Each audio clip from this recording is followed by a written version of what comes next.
Okay, in this video I want to talk very briefly about the epistemology, the theory of knowledge, of the 18th century German philosopher Immanuel Kant. So Kant was writing in the same philosophical tradition as Plato, as Descartes, as Spinoza, as many before him. But he raised some new questions and introduced some new philosophical concepts into philosophy. So what he does is he introduces the notion of a critique. And in many ways, this has been very helpful for many philosophers. So Kant thought the idea of mind-body dualism, that the body doesn't provide us with any knowledge and that everything is that we can know is rational, had some truth to it, but also begun to take a critical distance of it. And to do this, he began with the theory of what's known as ontology. Ontology is just composed of a Greek word, ondos, which means being. And so ontology is a theory of being. Being are all the, as I said in the previous videos, all the things that exist. Being is the world as it exists, and being constitutes its most basic, fundamental kind of properties. It's essentially a theory of what, ontology is a theory of what is. To explain what ontology is, let's look at what Kant says. So Kant thought that he makes a division between the thing in itself and phenomenal reflections of the thing in itself. So what Kant thought is that on the one hand you have this, the things as they exist in themselves, independently of human beings. So all the things around us, everything in nature, but also everything that we don't see, everything that's invisible. He calls this the thing in itself. These things reflect the true reality of everything that is. Now what Kant argued, he calls this, before what I get to his argument, he calls this their noumenal reality, noumena. Noumena. Kind of like phenomena, but not noumena. The noumenal reality is the reality of a thing as it exists in itself. Now what Kant thought, he asked the question, what can I know? Can I know things as they exist in themselves? Kant said, no, we cannot know things as they exist in themselves. And the primary reason for that was he thought the human mind didn't have full access to the way that things exist in themselves. We can't know the thing in itself. But that doesn't mean we can't know anything at all. He didn't engage in this type of philosophical view that says we can't know anything at all just because we can't know things in themselves. What he argued was that the thing in itself produces phenomenal appearances of how they exist, and what we as human beings have access to are those phenomenal appearances. And those phenomenal appearances are access to us by the senses. Our sense knowledge gives us, our sensibilities give us access to those phenomenal appearances. And they're directly connected to the thing in itself, right? The thing in itself is not something we know. What we know are the appearances that it shows. And it appears in all sorts of ways. We never, however, truly get to the thing itself. We only have its appearances. Now, what Kant asked is the following question. What are the conditions for the possibility of knowledge? How do I know things about this thing, the thing in itself, when all I have access to are the phenomena, and how do I do that? How do I do that? What Kant argued was the following. He said that all human beings are equipped with what he called a transcendental schemata.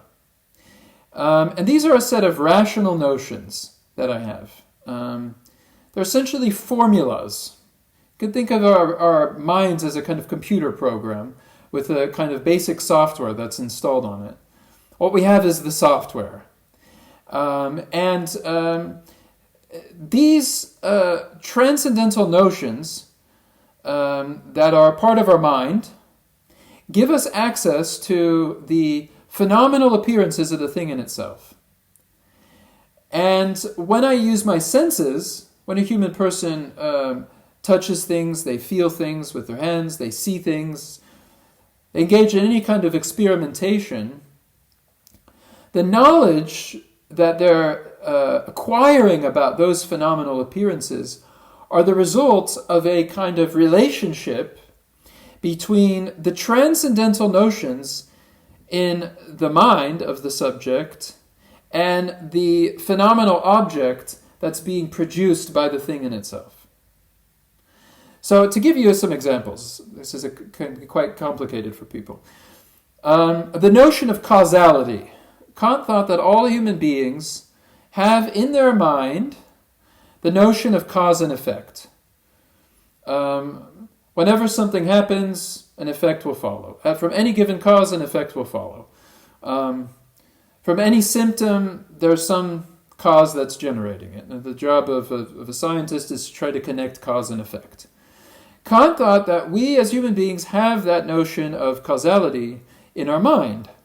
So that when we're perceiving something, we as human beings are using this transcendental notion to make judgments about this phenomenal appearance.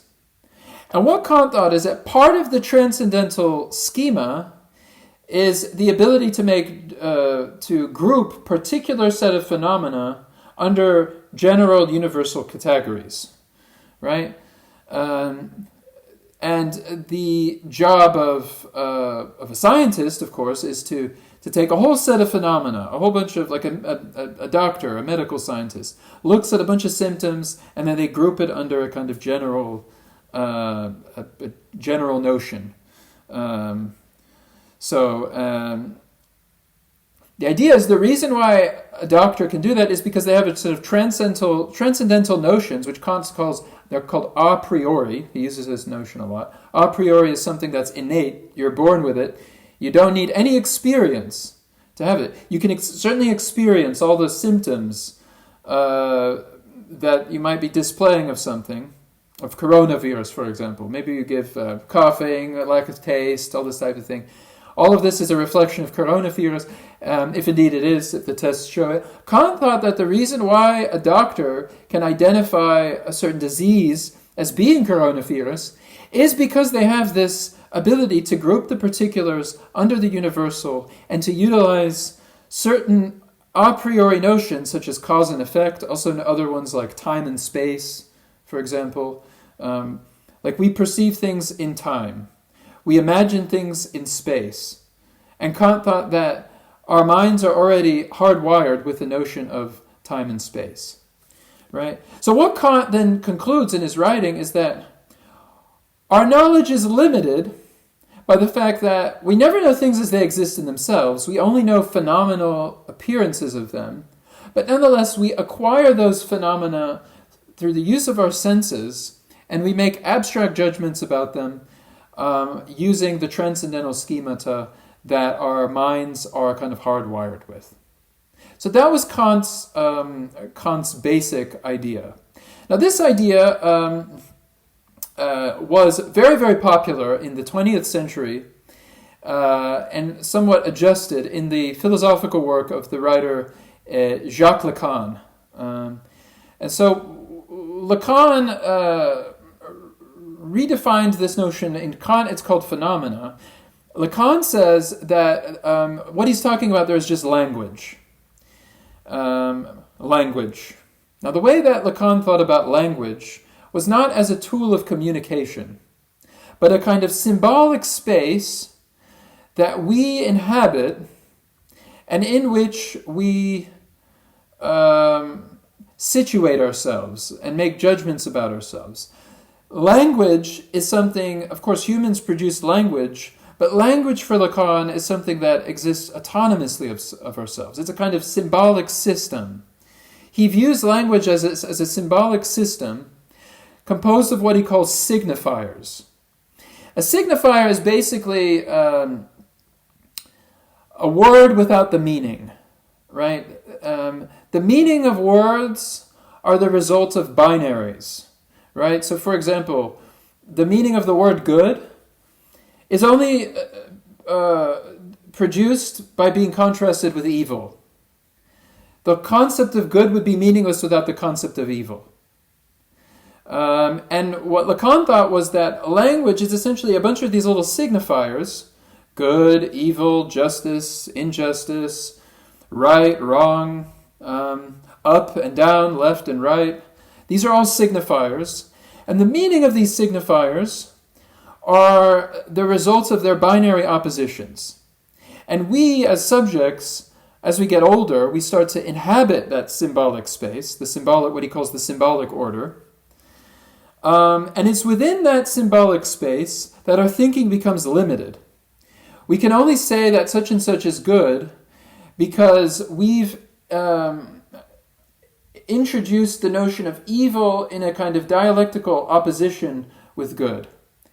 And the idea that Lacan had, he was similar to Kant in this way, was that every language contains a certain limit. In every symbolic order, there's something that cannot be symbolized, something that can't be fully articulated, and it's only on the basis of that unsymbolizable excess that the symbolic order as such exists. We can speak only because there's something that we cannot speak about, and it's on the basis of not speaking about that thing that we can speak about all the things that we speak about. And the way that, it's similar to Kant, because the thing that we can't speak about, Lacan calls this the real is what resists symbolization, is similar to Kant's thing in itself. The thing in itself cannot be symbolized. It produces appearances of it, and in Kant's idea, we have access to it through this kind of transcendental subjectivity.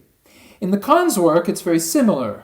It's just that the appearances are the kind of linguistic space that we situate ourselves in, and that we constantly use to think. It's a whole conceptual system that we occupy and embody to make judgments about the world. It's both the appearances and the conceptual set of notions we have. But within that system, there's always something that cannot be symbolized, and it's this unsymbolizable excess that founds the symbolic order.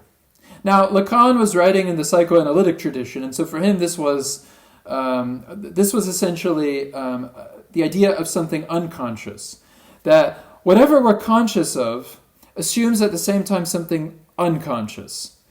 And that unconsciousness is something that we experience but don't have subjective access to. I can't consciously access this unconscious space, but nonetheless it has to be assumed for consciousness to exist. And of course, in psychoanalysis, the idea is that the job of the analyst is to kind of deconstruct this unconscious space and to kind of tell you, what's going on there in the unconscious. It's been very much criticized by both psychology and philosophy. But the basic point philosophically is kind of interesting. There have been philosophers in the 20th century, mostly writing in the Marxist tradition, who claimed that when Lacan and psychoanalysts like Freud talk about the unconscious, what they're really talking about is the social system and the ideological system that we ourselves are inscribed into, and that play an important role in the beliefs and ideas and opinions that we have about the world. And the idea is that ideology isn't simply a false consciousness about the world. The idea is that historically has been, and this was in Marx's writing, that something is ideological when we have a false, mistaken idea of it. And we believe in that false, mistaken idea, and that then allows the kind of class practices of those in power to dominate us. But in the work of Althusser, the idea was actually not so much that ideology is a false consciousness. Ideology is rather directly tied to the social system that we ourselves inhabit and are a part of, but can't fully subjectify. We can't fully directly understand it in our everyday social practices related to work and labor, our everyday activities in the family, and through what he calls ideological state apparatuses. And his idea, which is very similar to the psychoanalytic notion, which their idea is you need a psychoanalyst to assume the position of the unconscious and thereby tell you what's going on there. In the work of Althusser, the idea is that what you need is a political organization, whether it's a party or a group of people who can deconstruct the unconscious social system while at the same time demonstrating how we're a part of it, and thereby involve us in a kind of critique of ideology through what is called in philosophy the critique of ideology. So these are the three figures that we then see. We see Kant, Lacan, and Althusser coming out of three different traditions: the German idealist tradition, which Kant was a part of, the psychoanalytic one, which Lacan was a part of, and the Marxist tradition that Althusser was a part of. And all three of them more or less viewed some figure, whether it's a philosopher, a political party, or an analyst, as intervening to kind of try to understand this unsymbolizable excess. Whether it's the thing in itself, Kant thought that human beings don't have access to the thing in itself, but that the job of philosophy is nonetheless to try to conceptualize what this thing in itself is. Or whether it's Lacan, who thought that the thing in itself was the real, that which resists symbolization and is the side of the unconscious, or Althusser, which is you need the party or the organization or the group of the collective to intervene. And so what's interesting about all these philosophers is thus they see philosophy as a kind of intervention. And this intervention produces truth. The product of philosophical intervention is precisely a kind of truth. And through this truth process that philosophy engages in, it can help us contribute something to the world rather than just thinking about it. It can help us to transform it in a way that's socially, psychologically, and personally, at an individual level, helpful to the world, rather than just interpreting and thinking about it in ways that won't benefit anyone else but the philosopher doing it. So that is the work of Kant, and as well as Lacan and Althusser. That is essentially why I think their ideas are helpful, and why they represent an advance. One concluding point as well, I should mention, Kant called his work a critique, and a critique is precisely such an intervention. A critique is not simply a criticism. A critique is an engagement with truth, and it's an engagement with this thing in itself, or this thing that can't be immediately symbolized, this social excess that a philosopher engages with and tries to criticize and produces something. Philosophy is what Althusser calls a theoretical practice that engages with a kind of raw material. The raw material is the material of experience, the material of language, the material of social practices. And the job of philosophy is a production process of theory, and through the intervention produces truth as a process that can then be used to transform society in a way that benefits all. Okay, that's the conclusion. I hope this video was useful.